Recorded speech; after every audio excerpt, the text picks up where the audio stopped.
বাংলাদেশে যতদিন পর্যন্ত ইসলাম রাষ্ট্রীয়ভাবে কায়েম না হয়ে আবু জেহেল, আবু লাহাব, উতবা, সাইবার মতো মানুষেরা এই দেশে দায়িত্বে থাকবে, আপনি যত বড়ই পাগড়ি মাথায় দেন আর যত বড়ই নবীওয়ালা কাজ করছি বলে নিজেকে প্রচার করেন, আল্লাহর দৃষ্টিতে আপনি 100 ভাগ ইমানদার হতে পারবেন না।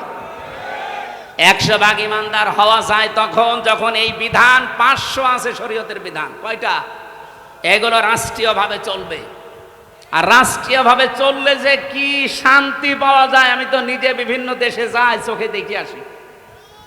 আপনি আফগানিস্তানে যান, মনে হবে একটা মিনি জান্নাতে আছি। আরে ভাই, খেলেই ভালো থাকা যায়, আপনার নিরাপত্তা লাগবে না।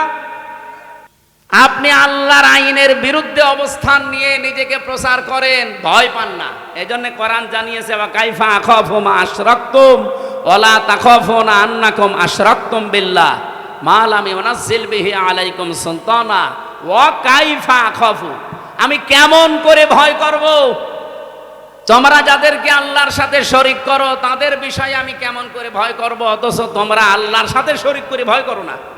আমরা আল্লাহর আইন জমিনে কায়েম করতে গিয়ে বিভিন্ন উল্টাপাল্টা নাম শুনি, গালিগালাজ শুনি, হুমকি ধামকি পাই, কেন ভয় করব? আপনি আল্লাহর আইনের বিরুদ্ধে মানুষের তৈরি করা আইন কায়েম করতে গিয়ে ভয় পান না। আর আমরা ভয় পাইব মানে আপনার পক্ষে কোনো দলিল আছে? বলেন, আপনি যার আইন দুনিয়ায় কায়েম করতে চান তার পক্ষে কোনো দলিল আছে? তার চরিত্র আছে?